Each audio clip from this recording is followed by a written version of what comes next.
Hi, ഇന്നത്തെ വീഡിയോയിലേക്ക് എല്ലാവർക്കും സ്വാഗതം. ഇന്നൊരു കുഞ്ഞ് സന്തോഷമുള്ള ദിവസമാണ്. ഞങ്ങളുടെ ഋതുവിൻ്റെ 11th ബർത്ത്ഡേ ആണ്. ഞാനും റിച്ചാർഡിനും അമ്മയും അച്ഛനുമായിട്ട് ഇന്നേക്ക് 11 വർഷം തികയാണ്. ഞങ്ങളിങ്ങനെ പറയും, എത്ര പെട്ടെന്ന് അവൻ വളരുന്നേ. 11 വർഷങ്ങൾക്ക് മുന്നേ എത്ര കുഞ്ഞായിരുന്നു അവൻ, വളർന്നു വലുതായിരിക്കുന്നു.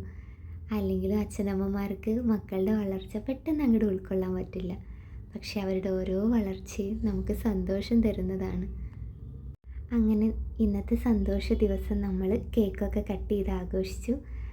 പിന്നെ അവന് ഇഷ്ടപ്പെട്ട ലഞ്ചാണ് ഉണ്ടാക്കിയത്, രാജ്മ ചാവലും ഒപ്പം സേമിയ പായസവും. പിന്നെ ബർത്ത്ഡേക്ക് ആയതുകൊണ്ട് ഒന്ന് പുറത്തേക്ക് കൊണ്ടുപോകാമെന്ന് വിചാരിച്ചു. ഇങ്ങനെ ചെറിയ ചെറിയ കാര്യങ്ങളൊക്കെ നമ്മൾ ചെയ്തു കൊടുക്കുമ്പോൾ അവരിൽ ഒരുപാട് സന്തോഷം ഉണ്ടാകുമെന്ന് ഞാൻ ശ്രദ്ധിച്ചിട്ടുണ്ട് കേട്ടോ. പിന്നെ അവരുടെ സ്പെഷ്യൽ ഡേ ആണല്ലോ, അതെപ്പോഴും മെമ്മറിയിൽ സൂക്ഷിക്കാനുള്ള ഓർമ്മകൾ കൊടുക്കണം നമ്മൾ. അതുകൊണ്ട് തന്നെ ഇതുപോലെയുള്ള പുറത്തു പോകലൊക്കെ അവർക്ക് ഭയങ്കര സന്തോഷമാണ് കേട്ടോ. ഇന്ന് നമ്മൾ പോയത് ചാണക്യപുരിയിലുള്ള റോസ് ഗാർഡൻ കാണാനാണ്. നമ്മൾ പോയ ദിവസത്തിൻ്റെ തലേ ദിവസം നല്ല മഴ പെയ്തിട്ടുണ്ടായിരുന്നു കേട്ടോ ഡൽഹിയിൽ. അതുകൊണ്ട് തന്നെ ഇന്നും മഴക്കാറൊക്കെ കയറിയിട്ടുണ്ട്. അതുകൊണ്ട് നല്ലൊരു ക്ലൈമറ്റായിരുന്നു, ചെറിയ കാറ്റൊക്കെ വീശുന്നുണ്ടായിരുന്നു. അങ്ങനെ എന്താ പറയുക, ഒരുപാട് കളറിലുള്ള റോസാപ്പൂക്കൾ കാണാൻ പറ്റിയിട്ടോ. ഇതിനൊക്കെ ഓരോ പേരൊക്കെ ഉണ്ട് കേട്ടോ. നമ്മൾ വെറുതെ ഇങ്ങനെ കളറൊക്കെ നോക്കിയിട്ടാണ് ഇങ്ങനെ നടക്കുന്നത്, കാഴ്ചകൾ കണ്ട് നടക്കുകയാണ്. പിന്നെ കുറേ പേര് വരുന്നുണ്ട് കേട്ടോ കാണാൻ വേണ്ടിയിട്ട്. ഡൽഹിയിൽ സ്പ്രിംഗ് സീസൺ ആയതുകൊണ്ട് തന്നെ എവിടെ നോക്കിയാലും ഇപ്പോൾ ഇതുപോലെ നിറയെ പൂക്കൾ കാണാൻ പറ്റും കേട്ടോ. നമ്മളിപ്പോൾ പോയ ഈ റോസ് ഗാർഡൻ്റെ നേരെ ഓപ്പോസിറ്റും ഇതുപോലെ തന്നെ ഒരു റോസ് ഗാർഡൻ ഉണ്ടാക്കി വെച്ചിട്ടുണ്ട് കേട്ടോ. ഫാമിലി ആയിട്ട് സമയം ചിലവഴിക്കാനൊക്കെ ഇതുപോലത്തെ ഗാർഡനുകളൊക്കെ നല്ല ഉപകാരമാണ് കേട്ടോ. അങ്ങനെ ഋഷിക്കുട്ടൻ ഏട്ടൻ്റെ കൂടെ ഭയങ്കര കളിയാണ് കേട്ടോ. ഇപ്പോൾ എടുത്ത് നടക്കുന്നത് അത്ര താല്പര്യമില്ല. ഇതുപോലെ ഗാർഡനിലൊക്കെ പോയി കഴിഞ്ഞാൽ ഇറങ്ങി ഓടുന്നതാണ് ഇഷ്ടം.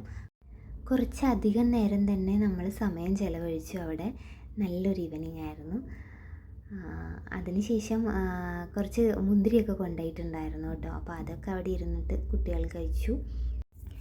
പിന്നെയും കുറച്ച് നേരം കുട്ടികൾ ഭയങ്കര കളിയായിരുന്നു.